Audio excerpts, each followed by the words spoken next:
Itinulak ng mga sundalo ang bata sa gitna ng lawa at tinapak ang drum ng ilang beses. Isang halimaw ang lumitaw mula sa ilalim ng lawa. Hindi ko alam kung anong klaseng isda ito, pero mahilig itong kumain ng karne.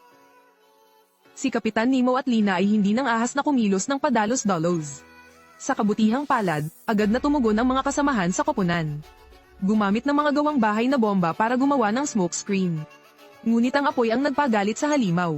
Dahil sa layer ng putik sa katawan nito, madaling gumalaw ang hayop.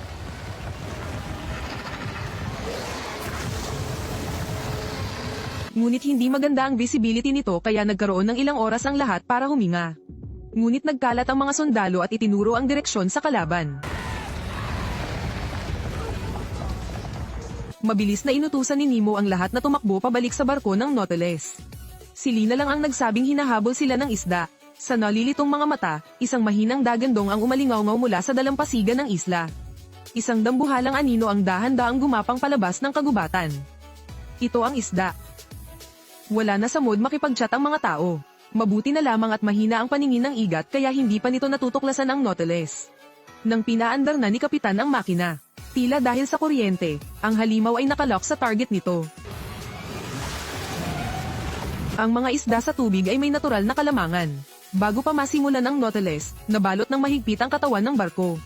Sa mabigat na listahan, ang mga mandaragat ay binugbog sa kaguluhan. Ngunit hindi ito ang pinaka-nakakatakot. Nang lumubog ang Nautilus sa ilalim ng tubig, nagningning ang isda.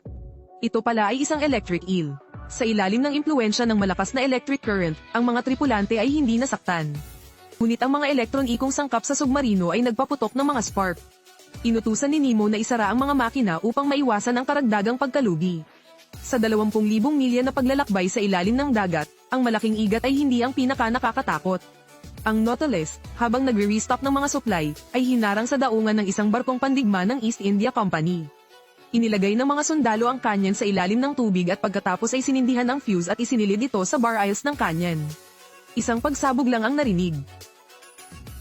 Kinain ng mga artilleria ang barko ng Nautilus. Sa isang sandali ng katahimikan, ang mga shell ay sumabog sa ilalim ng tubig.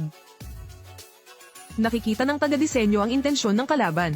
Ayaw nilang sirain ang Nautilus, gusto lang sumuko ang mga tripulante. Matapos marinig ito, agad na nagkaroon ng countermeasure si Nemo. Gawin mo ang pinakagusto ng mga Indian, Mandaya. Nakita ko na lang si Nemo na walang suot na diving suit. Ang pag-akyat sa ibabaw ng tubig ay nagbunsod sa mga sundalo na magpaputok ng husto. Uli siyang sumisid sa ilalim ng dagat at lumangoy patungo sa kinatatayuan ng gunner.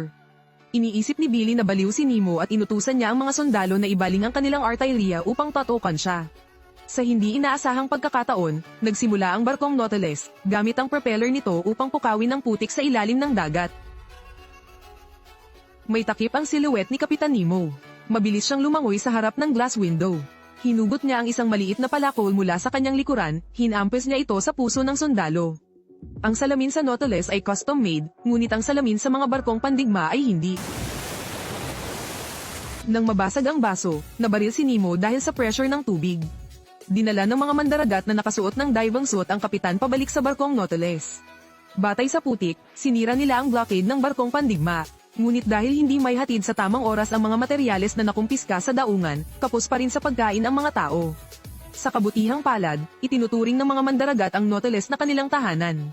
Ang ilang mga tao ay sumusubok na magtanim ng mga gulay sa mga submarino, at mayroon ding mga mandaragat na lumalabas upang mangisda.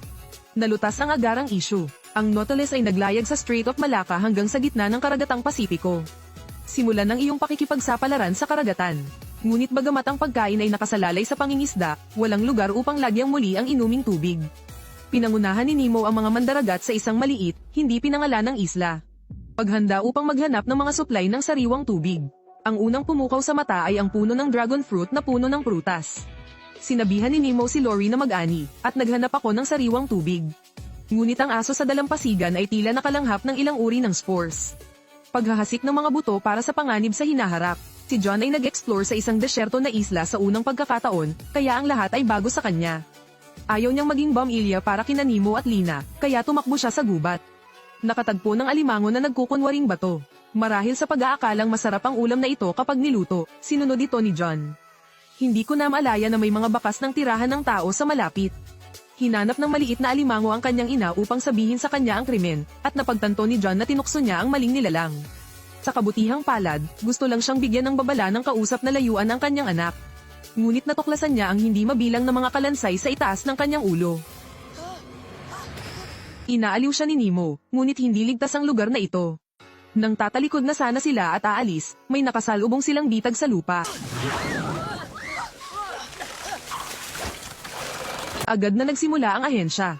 Buti na lang at dahil matagal na itong hindi gumagana, may mga nabulok na parte. Hindi agad tumunog ang alarm. At ang mga sundalo sa kampo ay abala sa pagguhit ng palabunutan. Nagkaroon sila ng deal kung hindi sila makahanap ng pagkain o sariwang tubig ng masyadong mahaba. Tapos papatay sila ng tao para magsakripisyo. Isang kapos-palad na tao ang pumili ng pinakamaikling stick. Habang itinali nila siya upang maghanda para sa kanyang pagbitay, tumunog ang alarma. Tumunog ang bell na hudyat na may nanghihimasok. Alinmang paraan, ang biktima ay maaaring mahuli. Nang tumakbo ang lahat sa bitag, hindi nakahanap ng paraan si Nemo para makatakas. Sinubukan niyang bunutin ang kutsilyo sa kanyang tagiliran ngunit sinaway ito ni Lina. Iniisip ko kung may mga lugar na hindi mahawakan ng mga babae. Biglang may lumitaw na madilim na anino mula sa malayo.